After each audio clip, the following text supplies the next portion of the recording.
and welcome everyone to Gaming Landscape Podcast Episode 5.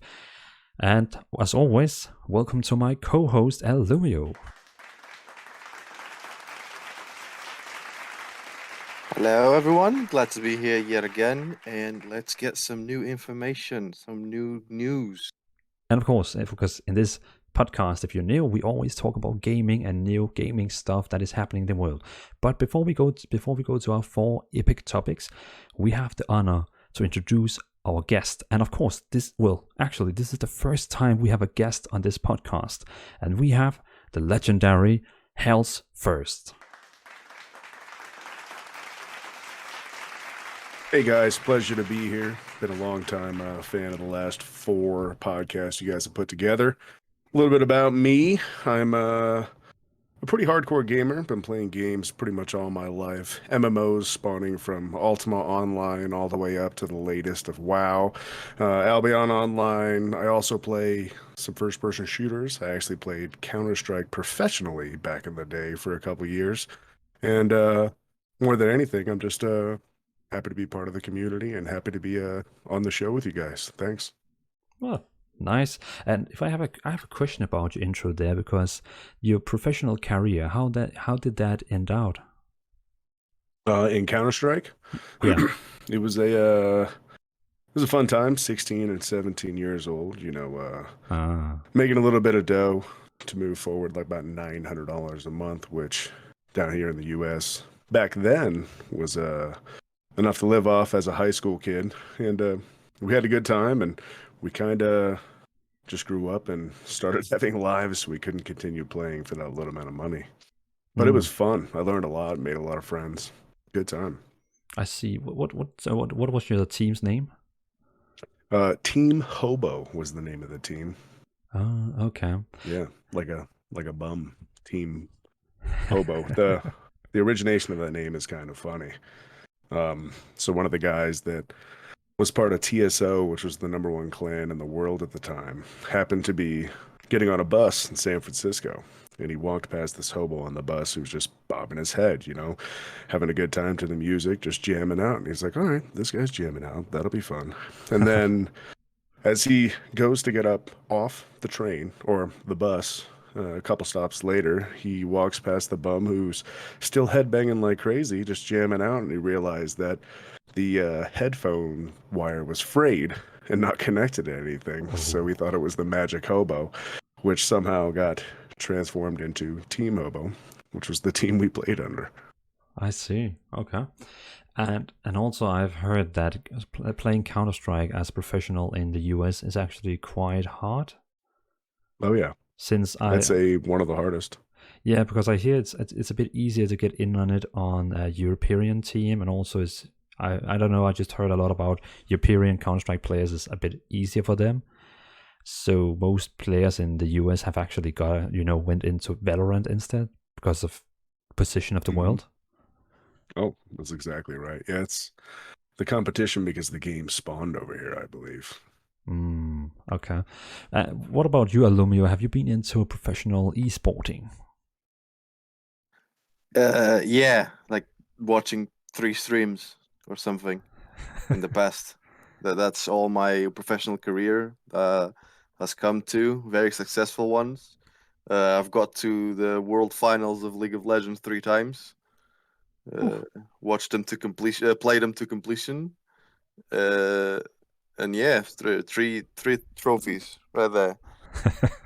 So okay, well, yeah, okay. You watched it, right? Yeah, I just randomly watch different esports very rarely, but I actually know in occasion. Yeah. Yeah, since you're talking about watch, I actually think Valorant, like a very big esport event for Valorant, is right now running with like more than 1 million viewers. But pretty cool. Okay, so I guess both of you, we are ready for topic number 1. So the first topic we're going to talk about it's a fun one, because normally we start to talk about news in the world of gaming, but this time it's going to be about what MMORPG are you most excited for. And since Hell's First, he's the new one, and well, you can see in the show here today as our precious guest. it's gonna be your turn to just talk first about which MMORPG are you most excited for as we speak right now. I don't think it comes as a surprise to anybody, but the one I'd be looking forward to the most would be Core Punk. It's where I met both of you, and it's in my mind, it's going to be an MMO that embodies every other MMO, what they did right, and throws away all the stuff they didn't do right. And it's kind of entering a new territory for me because I wasn't very big into the MOBAs, and I'm kind of getting deep into them now. And based upon everything else, this MMO seems like it's going to be incredible, and I'm going to have to learn a little bit about movement in the mobile world. But right now, that's going to be my number one contender for best MMO coming out, or at least the one I'm most excited for. Okay, interesting. And what about you, Alumio? Which MMORPG are you most excited for? Yeah, that's a pretty obvious question. And the answer is quite obvious. Just Core Punk as well. And I could get into details on it and all of it. But basically, in sum, I enjoy a lot of it. Like pretty much almost everything about it. Except potentially the dodge stat. I hope that went away. If it doesn't go away, well, I'll still play it. Wait, sorry, the what? The The dodge? dodge The stat. dodge What do you stat. mean? As in, randomly, like having the chance of an auto attack missing on you. Oh, like an basically. evasion stat. Yeah, an evasion stat. Yeah, which I'm hoping is gone, or at least it's not a viable option. But this is me ranting about it. Nothing Well, to. I think that would have to be in just for the giant raid bosses, just so an attack that you can't possibly get out of the way of, maybe you have a high enough evade stat to have it nulligate the damage. Yeah, I just without trying to deviate too much from the topic at hand, I just don't think it's you get there's better ways of implementing that than and healthier, more um inspiring, for lack of a better word, ways of promoting evading skills and etc. than a flat out dodge stat, which causes more frustration than the benefits it brings. But yeah, Core Punk number one. That was obvious. Everyone that knows me in here it's obvious. But to add a bit more onto the question, I think I'm also keeping. While I'm probably not going to play and not avidly following it, I'm also keeping tabs on AOC, so Ashes of Creation. Namely, I do have some issues with animations and the combat and such, but the actual concept itself of their node system and the like is something that is truly different from what we have seen in the past and what is out there. That I do think it's a potential step forward in the MMO landscape, in the innovation, which so I think it's something worth at least keeping an eye on just to see how it plays out, even if I don't really enjoy it too much due to the nature of heavy sandbox, heavy PvP, centralizing around everything, open world PvP to be more precise. I do think it does, or at least is trying to achieve something so different from what we have had in the past that is something to at least keep an eye on again. Yeah. Okay. So that means 2 to Core Punk and 0 to rest of the MMOs waiting for. Okay. So then it's my turn. Well, the MMORPG I am most excited for is it's a Korean MMORPG you haven't heard about. No, I'm joking. My favorite one is of course Core Punk also. The reason for why I say Core Punk is because I feel like it's the MMORPG we're waiting for, where the developers are most in touch with the community. I feel like they are close to us. They actually listen to us. They watch what we are writing on the Discord. It's like I feel like we are playing a game where the devs actually care about it. I know, of course, it's cheating since I have met the developers in real life and stuff like that. But still, I feel like this game, it's a big passion.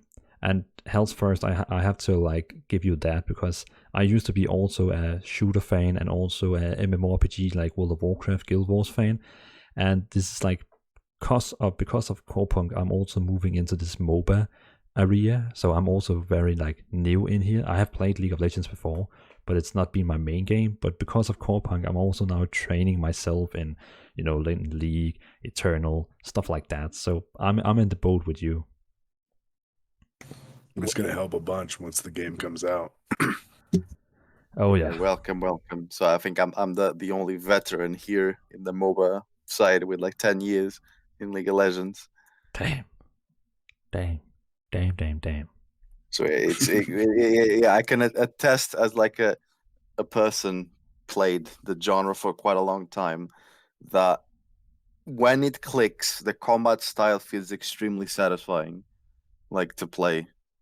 And this is like one of my things of one of my pet peeves of also fighting against what I said earlier, like the dodge stat, because you can make, with this type of combat, you can make actual skills designed to dodge things that actually feels more satisfying to use, more satisfying to fight against, because it's something you can actually play around, rather than like simply hoping to like praying to RNG that you either hit or you don't hit. It's just so many more possibilities of doing something that achieves the same intention, but in a much better, healthier way that does not frustrate the players or cause like bloat in stats. Because usually, I think there was an example when I was discussing this on the Discord, and I think it was a point brought up by Shivo, that an example in World of Warcraft, and I can't guarantee that I'm 100 1-to-1 saying what he said back then perfectly, but I believe it was that you had the dodge, like an evasion stat, and you had like hit rates as well.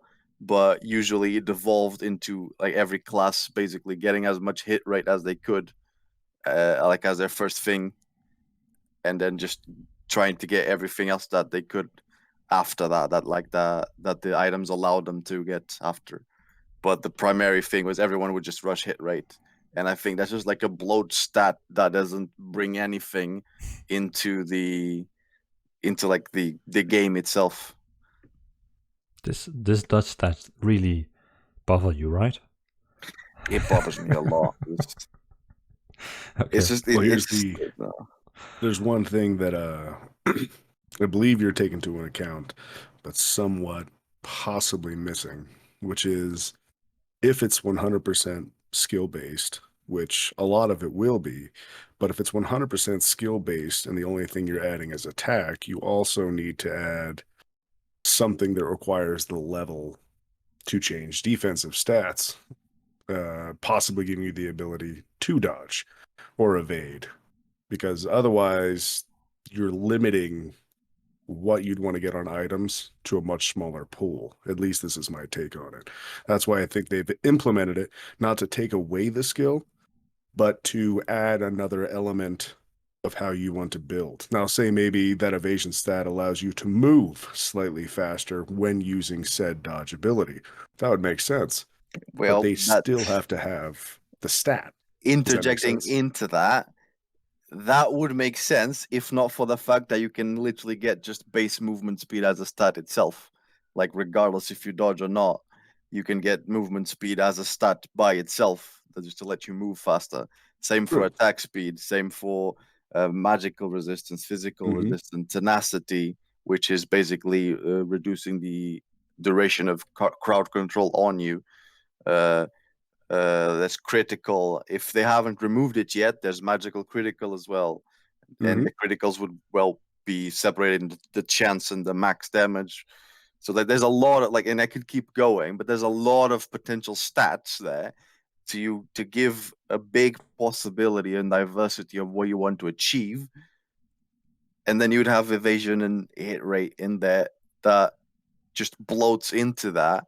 If it was a tap targeting game, if it was a combat with tap targeting, I could understand it then, because it's not as impactful. But in this scenario, this very specific gameplay style, it just feels, in my opinion, extremely frustrating and awful, because usually in this style, your skill comes from being able to predict the skills being used and by the enemy and dodging them and playing around that, because every skill cast is a meaningful skill cast.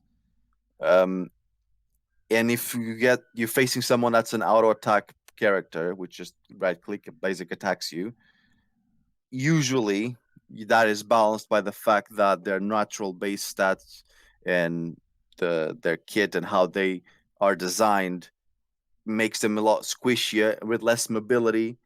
So they're countered by you having mobility to catch to them and being able to blow them up, and they have the upside of having a lot of damage that is undodgeable because they just right click you. But all of this, and you can see it in League of Legends and such, and Dotas and such, you can get all these different styles and get them all working nicely together with this combat without introducing a passive dodge rate to the scenery, to the game itself. And you still have a lot of options, a lot of different styles of play that you can create.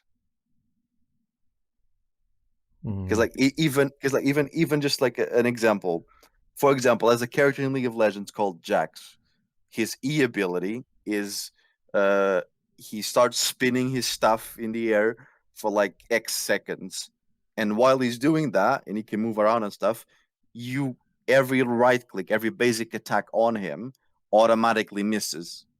But this is something that you expect from when you see that character. You see, that character has that ability of, while he's spinning that in the air, I don't want to let him get close to me because, well, I can't attack him. I can't right click and attack him. I can hit him with skills still. Skills still do damage, but I can't. If I rely on basic attacking someone, I can't do damage to him in that scenario. And in this case, the other part of the skill is if he gets too close to me, he can activate it again to stun everyone around him. But this is something that you can predict, you can react to, you can counter, you can outplay, and it gives so much more meaning to the person playing the character, playing Jax, because you can get into mind games of, okay, he might be expecting me to use this here. I'm not going to use it yet. Deciding when to use it. And then you got the other person on the other side deciding when to try and bait that skill out, how to outplay it, save something to be able to react to that. And if you go into the stat part, the dodge stat, you're literally sitting there praying you do everything right. You're doing everything right. And then you need 2 auto attacks to kill the guy. And then you just get, pardon my French, effed over by the RNG and just miss 2 auto attacks to finish him, and he kills you. And that's so much frustration that is caused by nothing of your fault. You did everything right. You did not have any more cooldowns. You're just relying on hitting those last 2 auto attacks, and then they just miss. Why? Because there's nothing that should be doing. You get what I mean? Yeah. Well, I mean, in World of Warcraft, they also have dodge stats, which is pretty low for normal players. So it's almost non-existing unless you play a character which is like a tank, which has very bad armor, like a leather armor, but has very high in dodge rate. I mean, it could monk. Exactly, the monk, the demon hunter, stuff like that. And I know druids, for example, also has high dodge. So stuff like Illumio. I mean, we could be out of the scenario that no one really has the dodge stat except tanks. And I mean, I guess it's okay to have like high dodge on a tank, since you know if you're going against this guy, maybe you're gonna hit him, maybe not, because he's a tank. Because that usually you can do tanks more through resistances. Because if you get into it, more parts of it, let's like more parts to this discussion. Dodge stat. You have a lot of characters that rely, characters and items, skill, etc., that are on hit skills, on hit effects. Basically, when you hit someone, it applies a stack that you of something, of an effect or whatever that you require to be able to do something. For example, the shaman, his special skill, he needs to hit an auto attack to mark someone to be able to use the rest of his kit. If for some reason you get into an RNG roll of missing your mark applying effect, your mark applying auto attack like 5 times in a row, that's literally half of your kit being thrown out the window for no fault of your own, and all that does is add unnecessary frustration. So then you think of it, okay, maybe because this is a core thing, then maybe I'm gonna make these effects being like are not affected by dodge. Yeah, the damage doesn't go through, but the stack still applies. So then you're also removing purpose from the dodge itself. Because okay, now I'm dodging this, but there's still like 30 different effects that still get applied to me even if I dodge. So what's the point? So are you proposing that every single attack in Core Punk should do its max damage no matter when it's being used? Because like you just do it for like League of Legends and other MOBAs do. Like But it's that's just MOBA. it does, yeah, but no, it does damage, and it's that damage is based off of your, in this case it's your attack power, defines your damage from your basic attack, and that is reduced by resistance, by physical resistance on the enemy. It's like keep it simple, and that works so well. Why does it need to be adding more complexity to it? So if armor or physical resistance has an ability to block a certain amount of damage, why couldn't dodge just work the same way? Not completely dodging the entire attack, but dodging a portion of the damage. That would make sense for someone like a ranger to have evasion or dodge skill up because they have horribly low armor choices, which is just assuming based on what rangers are in most games. You see what I'm saying? I don't think it's a stat that needs to be taken away. I just hope that they're not, because what you say makes perfect sense, right? You don't want something to be wasted. But I think if, say, your attack will do 80 damage and the dodge, they have a 20% dodge chance, then that takes away, 20 damage of it, 18 damage of it. So you do a total of 62 damage instead of all 80 damage. That way there's something besides armor that can help those classes, but a dodge would have, I guess, the same kind of roll as armor, which is just a straight up RNG dice roll to see how much damage you get.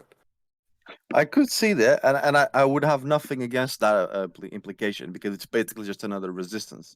Just correct. And I agree with you. I think that's the way we need to go. The other way might be really annoying. I'm just arguing against it because what we see in footage, and I know this is old footage, and I know all that, it's very possible it changed or whatever.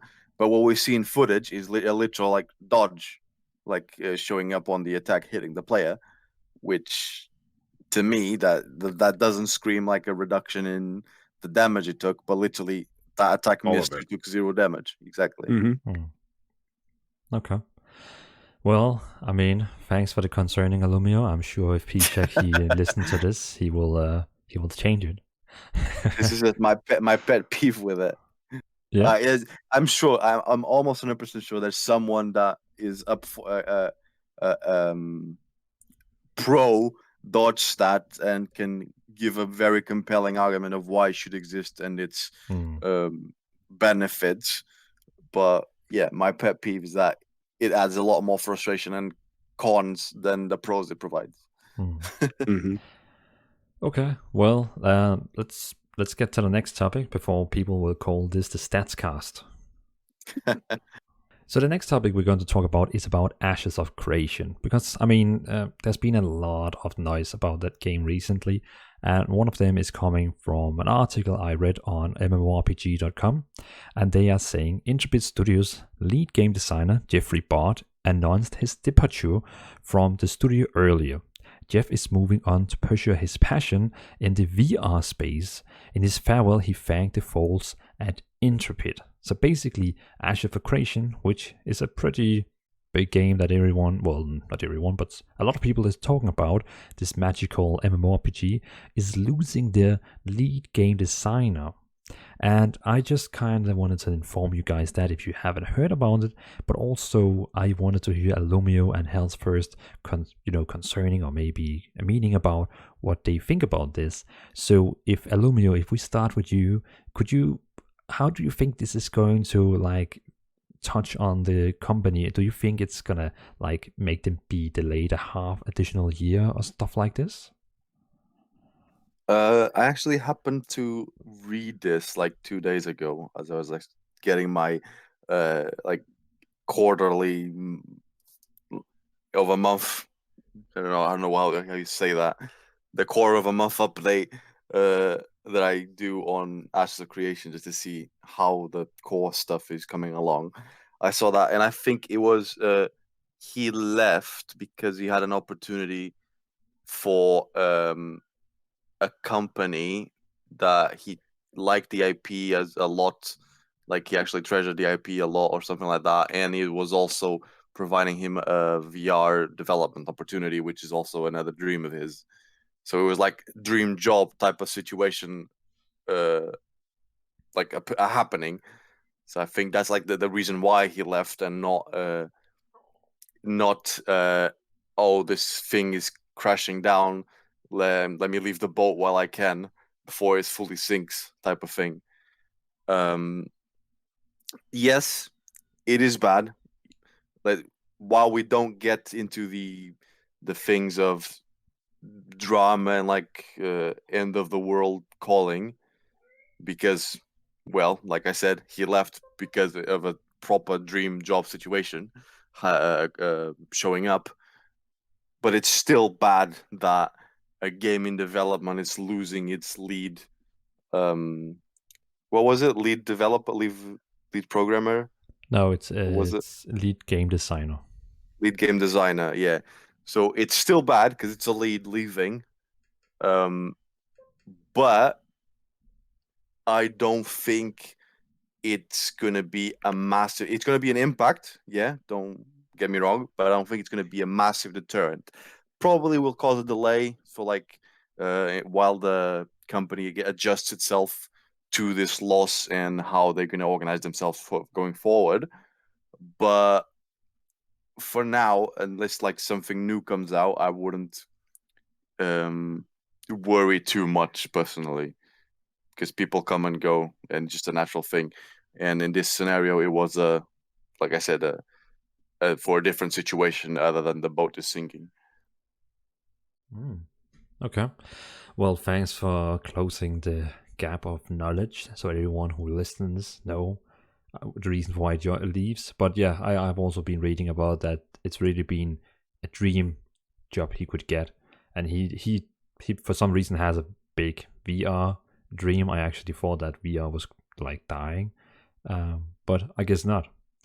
But Hell's First, what have you been following the Age of Ashes of Creation game industry? I have been following it. Okay. Not as in depth as Illumio sounds like he has, but I definitely been looking into it.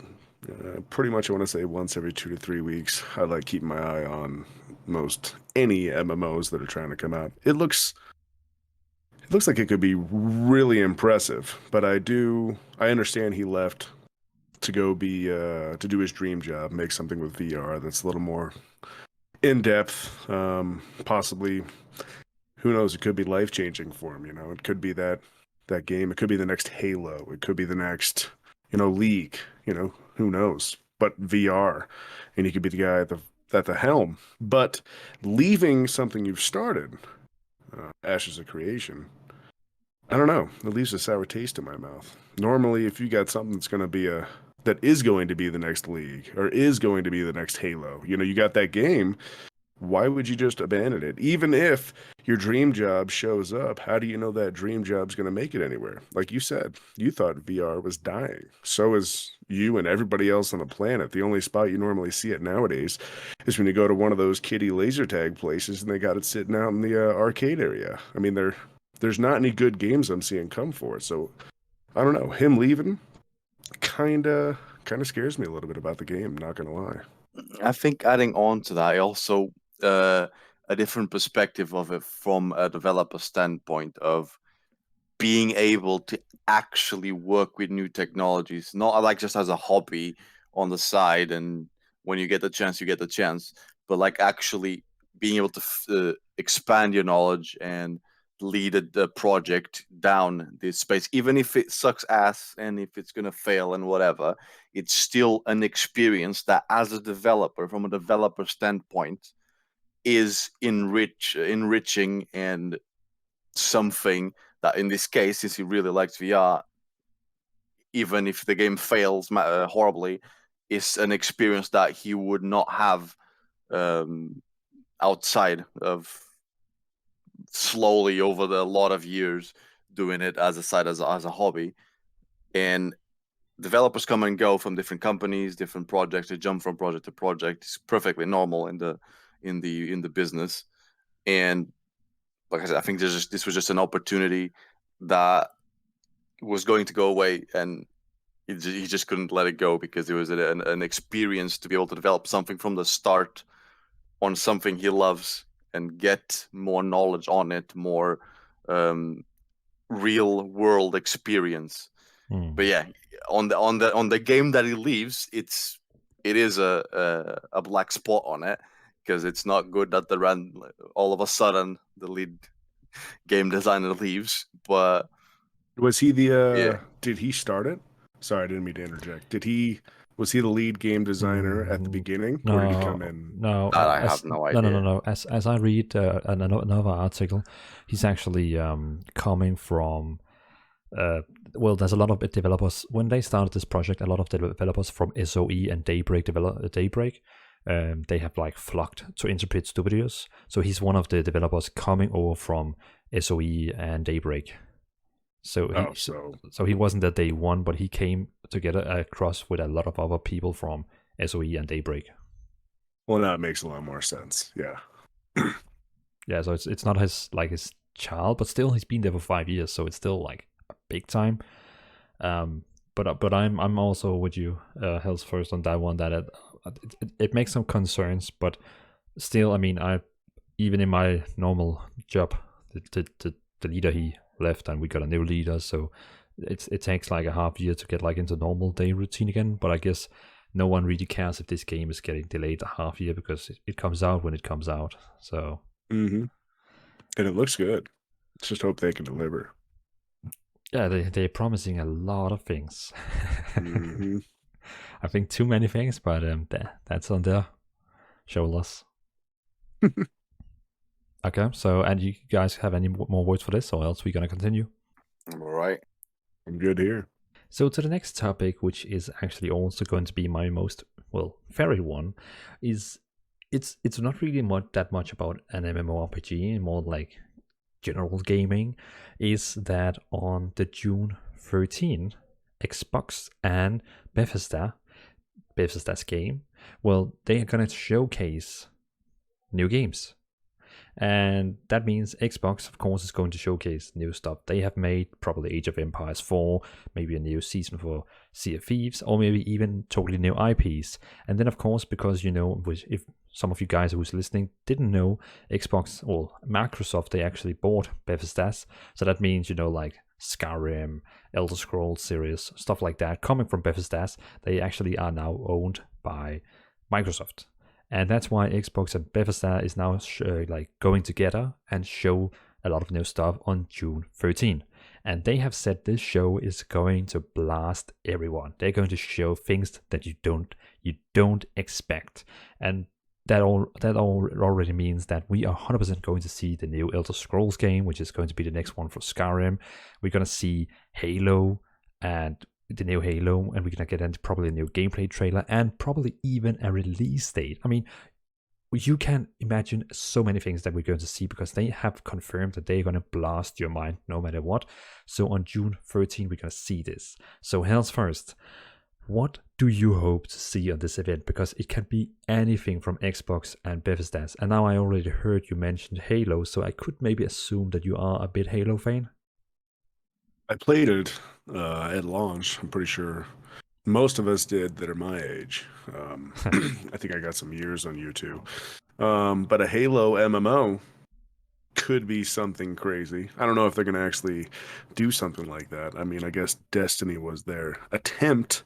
But I know Bungie left and took on Destiny and sold Halo, the franchise, over to Microsoft Studios. So they could potentially, especially with Bethesda and their ability to make incredible RPGs, put something together, maybe like like an ESO, but a Halo world style. Something like that. I don't know. I feel like if they're getting together to show off some stuff, you got to figure Skyrim or Morrowind is going to be the big games that Bethesda made that put them on the map. And then you've got Halo and Sea of Thieves, two big ones Microsoft Studio has. They also have a ton of others. They're almost a monopoly nowadays. But the big ones are those. I think we're going to see some sort of cross-contamination of a game. I don't know. I'm excited though.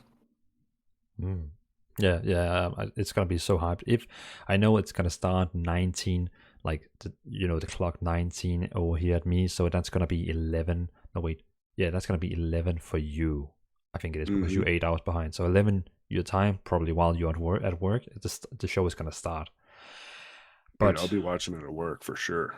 Yeah, just like have it on the second screen or something like that. So Illumio, I don't know. I mean, I know that you have been played Sea of Thieves a lot and stuff like that, but are you excited with this event that it's going to be Xbox and Bethesda showing off, flexing their muscles? I think it's going to be interesting, yeah. Although personally, I'm not. I'm expecting a lot of single player stuff, maybe co-ops. I'm not expecting like anything big in the realm of proper multiplayer. But hey, if something does come out like that, I'll be happily surprised if it's something that interests me.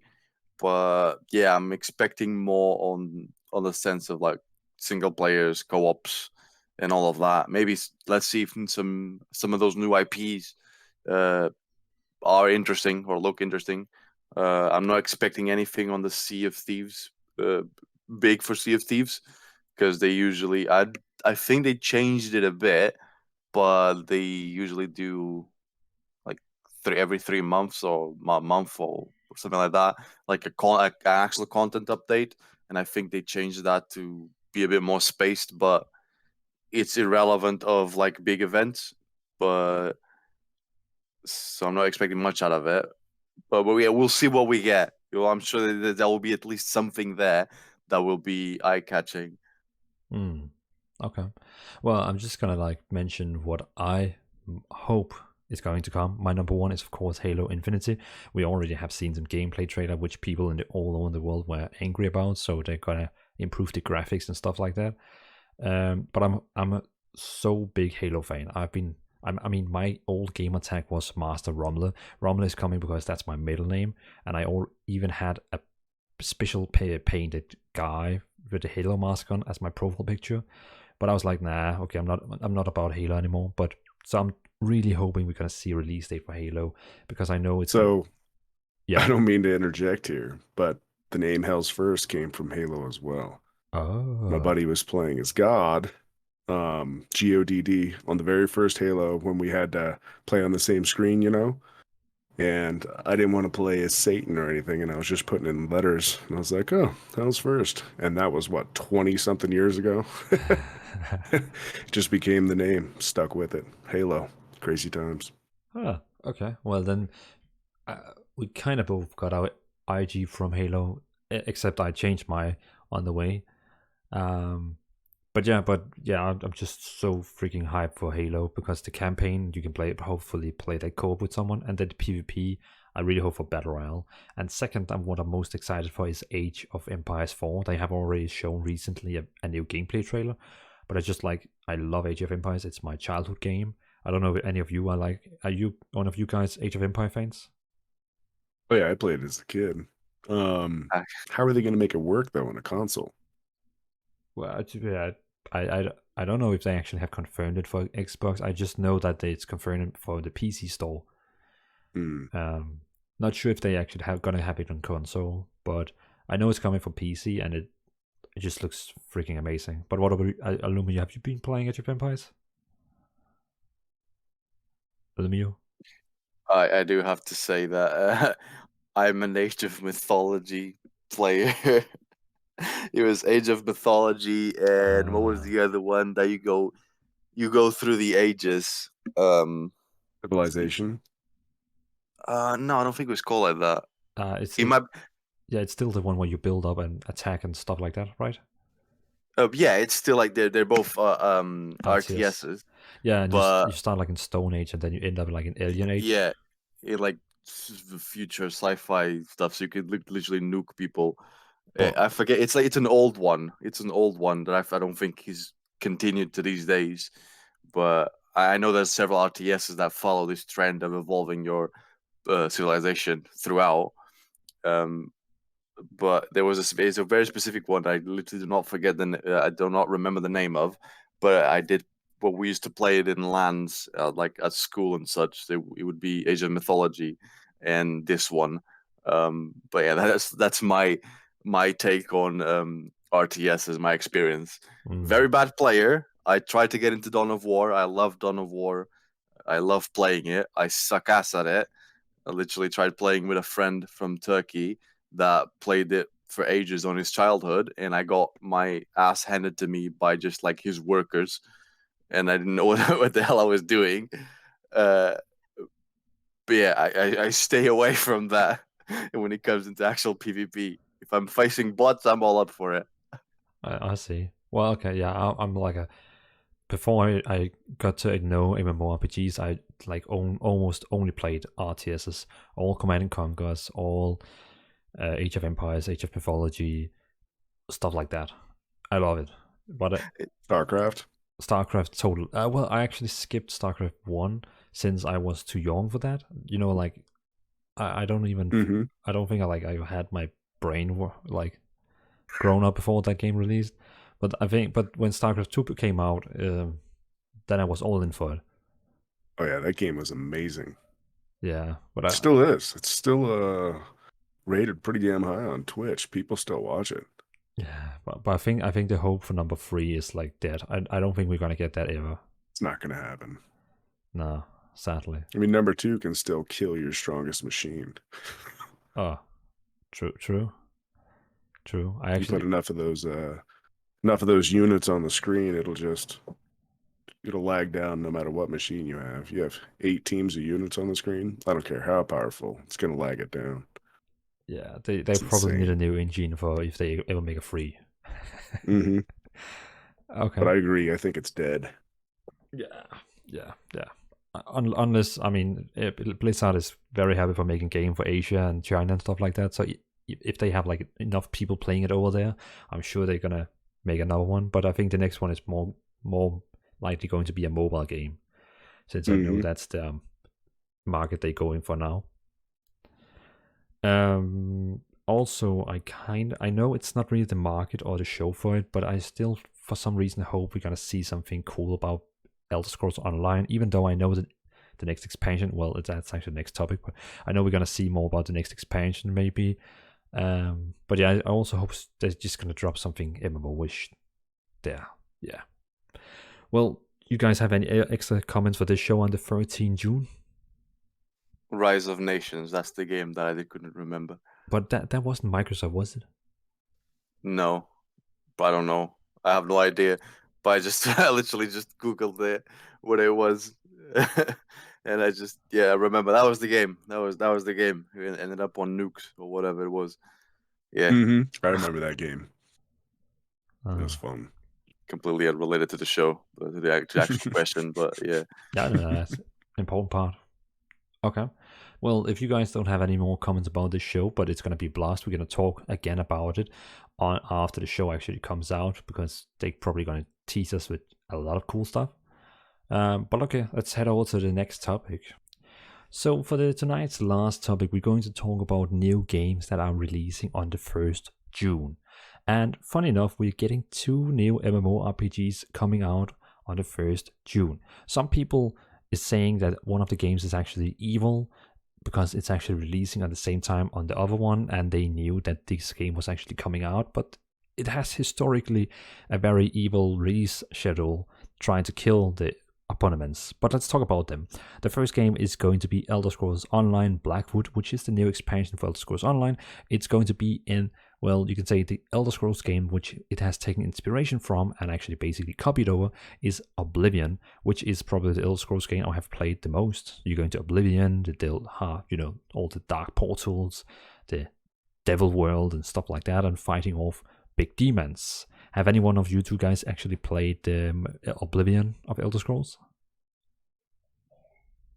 Not Oblivion. I did. The only thing I've touched on this franchise was initial steps of Skyrim, which I instantly stopped playing as soon as I got after finished the tutorial with the dragon and stuff. I actually got to the world, and it was like, all right, choose wherever you want to go. Like, go do something. And I had a massive analysis paralysis issue where I had no idea where to go, and my brain couldn't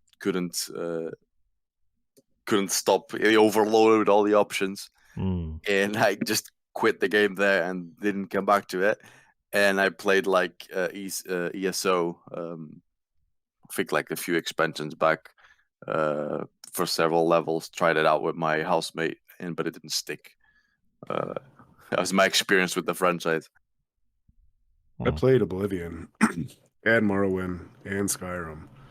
In Oblivion, you could break the game, though. I guess you could break any of them. But in Oblivion, if you went to the arcane sciences place, and used 5 greater runestones to make invisibility on 5 pieces at 20% apiece, then nobody could hit you the rest of the game. You were invisible 100%. You could kill guards. You could go rob places. Once I figured that out, Oblivion lost its muster for me. But it was a good game until I broke it. Okay, I didn't know about that one. But if they ever make a remake or remaster version, I'm 100% going to try that out. Okay, but yeah, I agree with that. That game was freaking good, and I love all the memes on internet, on YouTube, like conversations from Oblivion. It's so good, so good. But so the Elder Scrolls Online Blackwood expansion is releasing on 1st June, and they actually announced the release date and the game first. But then, from the dark behind, World of Warcraft: The Burning Crusade Classic, which we have known for probably a year now that will actually come out, this classic expansion, is also releasing on the 1st June. And the reason for why some people is angry on this is because they actually knew that Elder Scrolls Online was releasing on the same date, and since they could have picked 5 days later, 2 days later, anything like that, so Elder Scrolls would just have a little highlight scene because it is an MMO and MMOs have to stay together. They didn't do that. They actually chose to release the game on the same date, and boom. But that's another topic, and some people can have an opinion about that. But World of Warcraft: The Burning Crusade Classic is also releasing on the 1st June. And is any one of you two going to play that? I don't think so. But you know that I'm extremely picky with what I play. Yeah. In the multiplayer stuff, away from indies. If we get into indies, then I play every crap out there.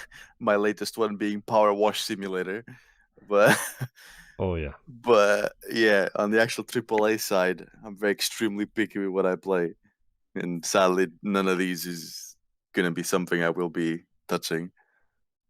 I won't be playing ESO because that game kind of bores me. I did put some time into it, but after playing games like EverQuest and World of Warcraft, I think Burning Crusade, I remember playing it when it was literally the only thing you could play.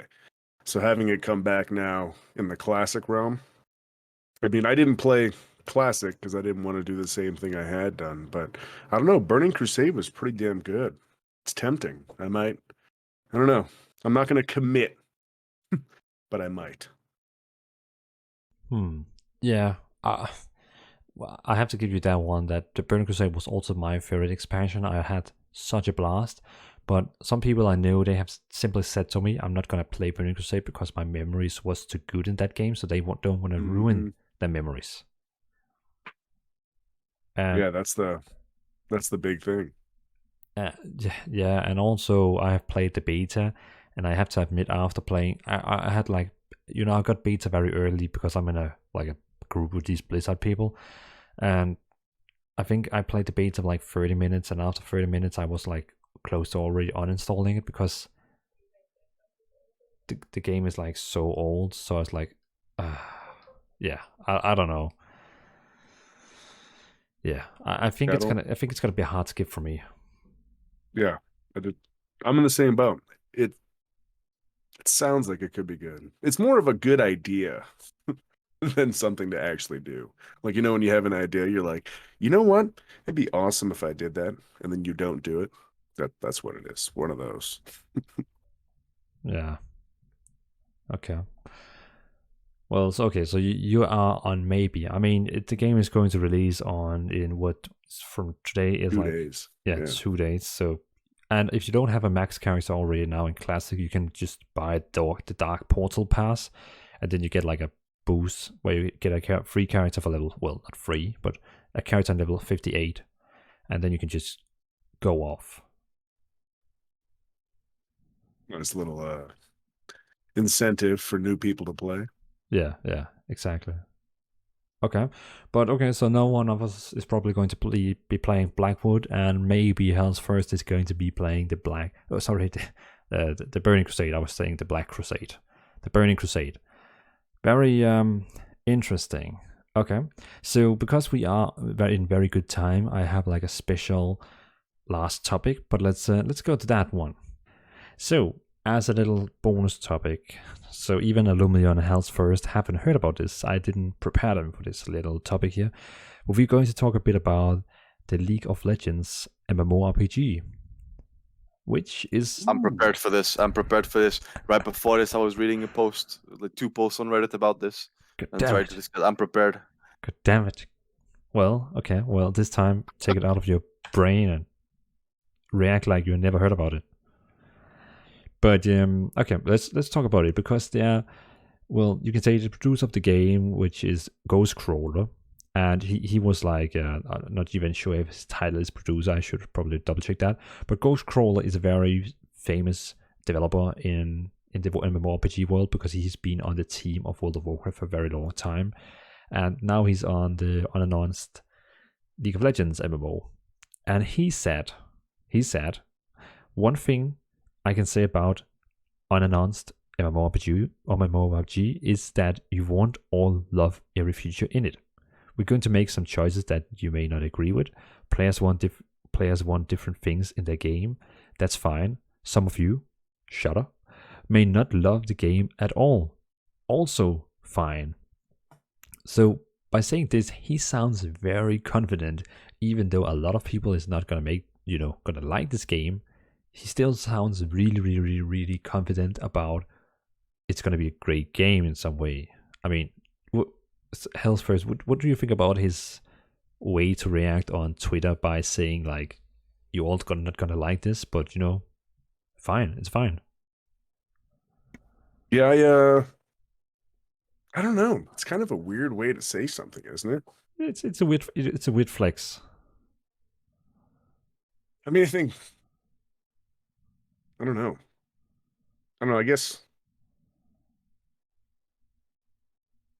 it's just really hard to figure out what he's trying to say, where some of you aren't going to like this kind of deal, but it's going to be the way he wants it anyway. I don't know. I guess I need to see more of what he's done on his portion alone, not just being part of a team. I might think he's getting attacked every day by, very hyped League of Legends fans. They're like, oh, this game has to be like League of Legends version 2. And he's like, no, it's MMO. Go away, Allumio. We want dodge stats. We don't want your precise attacks. Wow. That one was a good one. Just get out of here. Just just leave. Well, Oh, do you think it's gonna kill Corepunk, huh? Me getting in. Can I get in here? Can Yeah. I interject? Go in. Like just adding first like touching on what he said, I think that's just like it's nothing, in my opinion, is nothing like weird to state. It's just the obvious, literally obvious. It's impossible the game to please everyone, and like the easy comparison is if it's a theme park MMO or a sandbox MMO, you're gonna have people that want super heavy open world interaction and the game revolving around that and like the capturing territories, making houses there, blah blah blah, and you have the other ones that don't want the theme park players that just don't want to touch PvP at all. That's just the easy comparison that it's impossible to please both sides, and they're not going to please both sides. That's just the straightforward, obvious thing. Now, touching upon what Hell said of killing Corepunk, I think that yes, while yes, it's a very straightforward assumption to make, or at least to reach. It's an easy to reach assumption that the MMO is going to be played in the style of like top-down MOBA style, with like point and click, etc., like pretty much like Corepunk is, and Albion, and just due to the nature that they are the ones that make League of Legends and they have that years of experience on that. I don't take it for granted that it's going to be like that, just due to the fact that if it does behave like that, if it's built like that, that's has a very high chance of basically cannibalizing players from League of Legends, which I don't think as a business is something you want to do. I would think that they would want to explore a different type, like maybe some action combat or tap targeting or whatever, but not the exact same control style. They're very good. The Riot is very good at grabbing an existing idea, an existing game type, and putting their twist on it to make a successful game. It might not be like something extremely amazing, but it's gonna hold its own. It's gonna stay afloat and make money. Yeah. And I think making an MMO which mechanically would play exactly like League of Legends in terms of controlling the character, etc., I think that's not a good move, because basically you're cannibalizing players from League of Legends into here. You're not attracting people, a lot of people from the MMORPG scene that simply just don't like isometric games and stick to WoW because it's the camera, the tap targeting, or stick to BDO or whatever because of the action combat. Yeah. And like adding all that up, I just don't think it's like a good move to take it on that direction. They have a big world to explore and do everything, a lot of things with it, and I think the MOBA style of controls of playing constricts them in a lot in what they could do and achieve, personally speaking. Do you So think it's going to be more like World of Warcraft based camera behind you and tab targeting? yeah, like literally the lead dev guy, like, or whoever he is, like the guy that's responsible, which is Ghost Scroller, like it's a heavy. He's made a bunch of decisions as far as I know from my amateur knowledge of WoW and like reading up on news articles and such, that he has done like a lot of like big decisions in WoW, etc., and he shaped some things on it.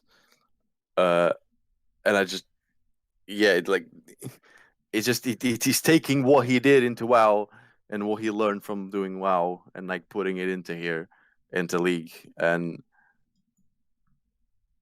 I just we could end up with the MOBA type combat and such, but I don't think it's a guarantee yet until they can confirm or deny it, basically, think I there's feel the like you're option.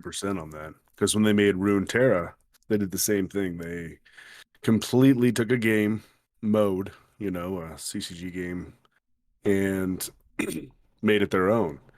Didn't do too hot. I mean, they put Yeah. that into a ballpark that can't be won. Hearthstone owns the digital card market. You can't compete against the Goliath. No one will ever be able to. And that's the problem I'm having with thinking they'll make it kind of like WoW. I mean, Final Fantasy XIV is the only game to ever hold a candle to WoW, to actually keep the amount of players playing. I mean, I don't know what they are now, but sometime in the past there was 30 million concurrent players on WoW. No game's ever come close. I think Final Fantasy XIV passed them up about 5 years ago with 10 million concurrent players, and that was when WoW was on the decline. I don't even know what's happening with WoW in the classic versions, but trying to open a non-MOBA style MMO up in the world where WoW exists is nearly impossible. This is why Corepunk has a good shot, but Riot could literally capitalize on what Corepunk's trying to do with the amount of money Riot has. Yeah, I completely agree that if they do go the route of the MOBA type controls and play, then they do have they're gonna a very high chance of smashing Corpunk or at least hitting it hard. Mm-hmm. Because I do hold back a little on this because while it could be completely off, at least from what we see from Corpunk, it seems heavily like developed visually and has a potential of being nicely polished. Hopefully, let's hope for that. Mm-hmm. Um, Fingers crossed. uh, but Riot does have the sense of their games are not amazing. They're not like the next big thing. It's a tested and proved idea. They do their twist on it, and they make it a successful game, a game that lives and stands on its own. It might not be the top one. It might not kill the one that, or even touch the one that like stands at the top of the genre, but it stands on its own. It lives. It survives compared to like other things that try to get into the different genres. And I just think if just looking at their track record is just something that it's gonna be the same in my opinion. They're not Now gonna you're like. the league. You're the league guru out of the three of us here. Did League come out before Heroes of the Storm? I think there was like they all. I Wait. can't remember. Did you ask about when League of Legends released, or what? I want to know which one was released I first, think Heroes of actually the Storm or League of Legends? Oh wait, oh, that one was League of yeah, Legends. yeah, League of Legends is like way back. League of Legends release days was like, I think, Yeah. even when I couldn't think about. I think it was like League of Legends, Dota 2, and like Heroes of New Worth were like the three ones that like came around the same time or like close to each other. Maybe like some like margin of error of like a year or two or something. But Yeah, League of Legends released in 2009, and Heroes of Storm released in 2015. Yeah, I'm just looking at that now. Huge difference. Yeah. So that's one where Blizzard tried copying Riot. Well, failed. And to comment on Alomius, what he said, I don't see any difference today between Blizzard and Riot. I mean, what they basically do. I mean, Riot had League of Legends as the original IP. Blizzard had Diablo as the original IP. You know, like Warcraft. Yeah, Warcraft. Sorry, and Diablo. Which both of these games feel like, it felt like they actually had like a passion and stuff like that. But after that, everything what Riot and both Blizzard has been doing is just copying what's popular and putting it together. I mean, look at Valorant, look at Overwatch, look at stuff like that. It's just like, and look at the card games both of them is doing. It feels like they're doing exactly the same things now, and Riot is doing the same. They're gonna have their own launcher. They're gonna have like Riot. Like sorry for interjecting. Like Riot has been doing it since the beginning. Like League of Legends is not like a new IP or anything. It's literally They the same concept. Yeah, it's the same thing. That just they grab a game that exists that was popular at the time, that was getting popularity. There was interest in it, and they just do their twist on it, and they keep it there. That was their first one, and that they keep that philosophy with everything that they've done since then. Yeah, but I thought it was a bit unfair because when they grabbed League of Legends, I mean, they grabbed it from Dota, which was just a mod in Warcraft. They actually took like a mod and brought it into a real game. But yeah, I get what you mean. But yeah, both of the companies now are just copying what is popular and making it into their own. But I still feel like when they do this, they release a product which is finished. Yeah, no, it's completely. It's not a bad thing. Like the level of polish and like quality that they put on it is very good. At least usually it's very extremely good. Yeah. And that's not a bad thing at all. Like Not at all. something solid that's proven to work.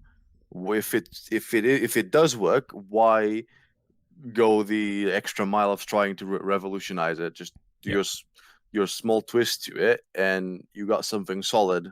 And they make everything fine. beautiful. Exactly. But Like really beautiful. Like Runeterra. I don't know if you guys played it. a lot. I play Hearthstone like crazy. I stream it. But I played Runeterra for about a month. Oh my god. That game is gorgeous. Yeah. It may not be as much fun to play, but it doesn't have enough time to get all the mechanics that, I mean, Hearthstone's had 7 years to put 2 in every year, but it looks better than Hearthstone ever has. Every single aspect of it. It's Riot definitely knows what they're doing when it comes to polish, and I respect them for that. Yeah, but I'm still shocked that none of these two big game developers have copied Battle Royale. None of them. I mean, we saw everyone else copying. You saw when Fortnite boomed. I mean, PUBG, then Fortnite, then Apex. I mean, everyone has a Battle Royale now, but not Riot or Epic. Oh, sorry, not Riot or Battle.net. That is true. I'm trying to like remember if there's like anything like that. I mean, Like, League of Legends had a mod once that was a battle royale, but it was just like a League of Legends fun mod. You could play 1 month and then it stopped.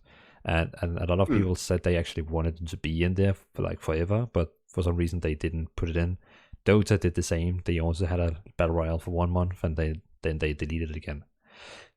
I have a last comment to say about these two companies. I mean, Tencent, which is a very big gaming developer. Well, actually, I'm not sure how you actually categorize Tencent, but they both, own a big part of each of these companies.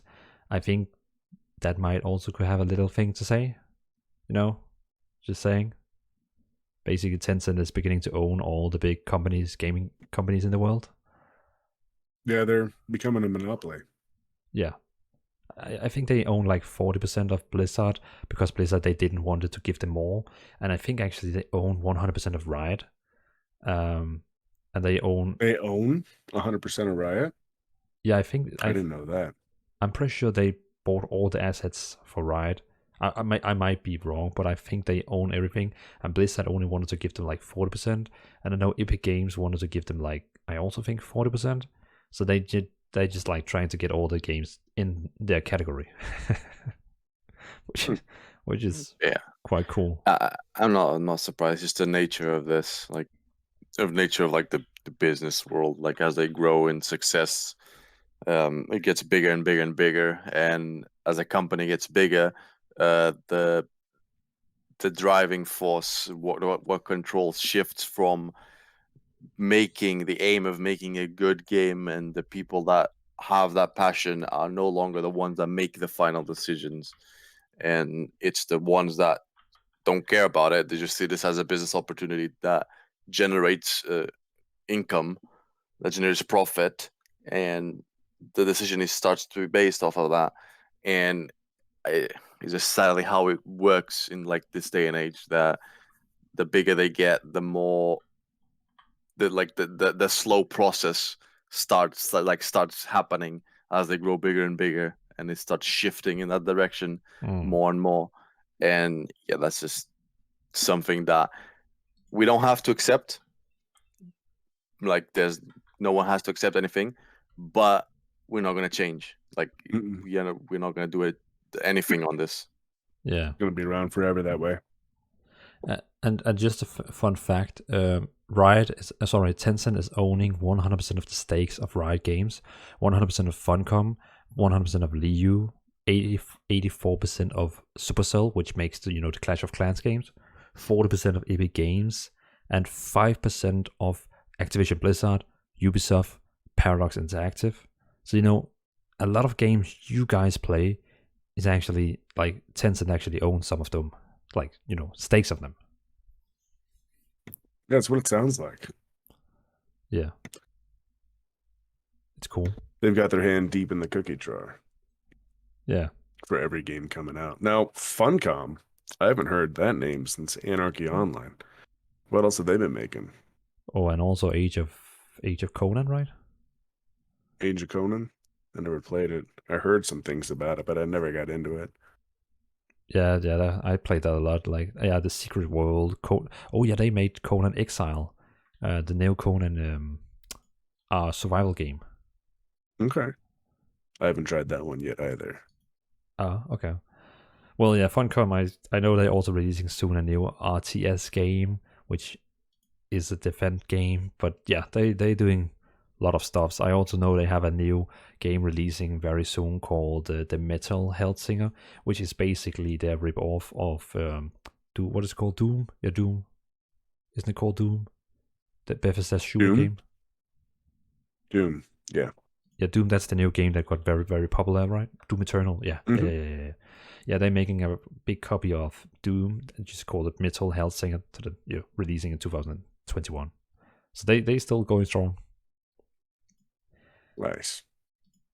Okay, but yeah, that was just like a little, just like mention, if any one of the listeners haven't heard about League of Legends MMO, well, it's here. It is there, and just because I was very bad informed about who actually Ghostcrawler was in this part, it says here he is the EP of the MMO project of Riot Games. I don't know what EP stands for. Executive producer. There we go. Good, we have someone from the native languages of English. And just previous gigs he's been the head of IP at Riot. He's been lead designer of League of Legends, World of Warcraft, Age of Empires, it looks like, Age of E. I don't know if any other games have AoE. And then a game called Ocean Grapher. So this guy has been through a lot of stuff and is now the executive producer, did you say that? Yep. Of the MMO from Riot Games. Very interesting. So I guess this guy is it's very huge. much, I guess he's like the same level as Eugene, which is the producer of Corpunk. Mm-hmm. Okay. Yeah, that's what I think that's what Eugene's name is. Hold on. It just says producer on his. I would assume he's the exec. Okay. Yeah, I would assume so as well. This is like he's the one showing his face and such. Mm-hmm. No, I don't think they're like anyone else with the title has like shown up. So. Okay. So it's Ghostcrawler versus Eugene. Mm-hmm. Okay. Well, it's time to round this up. It was a pleasure having both of you. Well, I'm just gonna first say goodbye to Illumio. Illumio, it was a pleasure having you as always as my co-host. Thank you for again us being here and having all your information with us. Oh, thank you. I love being here. It's always fun, and looking forward to next time. Of course. And Hell's First, our first guest ever to Gaming Landscape Podcast. It was a pleasure having you on the show. And before I give you the microphone, for everyone, if you want to hear again Hell's First very sexy voice or see his very nice content, you can go to youtube.com/Hell's First, and it spells HELLF1 RST. So it looks like Hell's First actually, but the I is replaced with an 1. But Hell's First, it was a pleasure having you here. It's first time I actually think we two are talking like direct one-to-one, I think. Am I right? It is. Thank you for having me on, and I'd love to come back whenever you guys will have me. It's been a great time. Appreciate it. Well, yeah, thank you for taking your time. I know because of the time difference, it's a bit early for you, and me and Illumio, we're probably going to bed after this.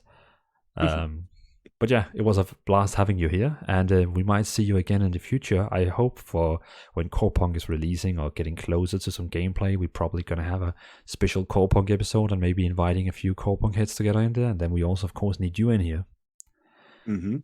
Sounds good. Good. Well, everyone, thanks for listening. Have a good night or whatever you do. And again, thanks Illumio and Health First for joining us. Goodbye.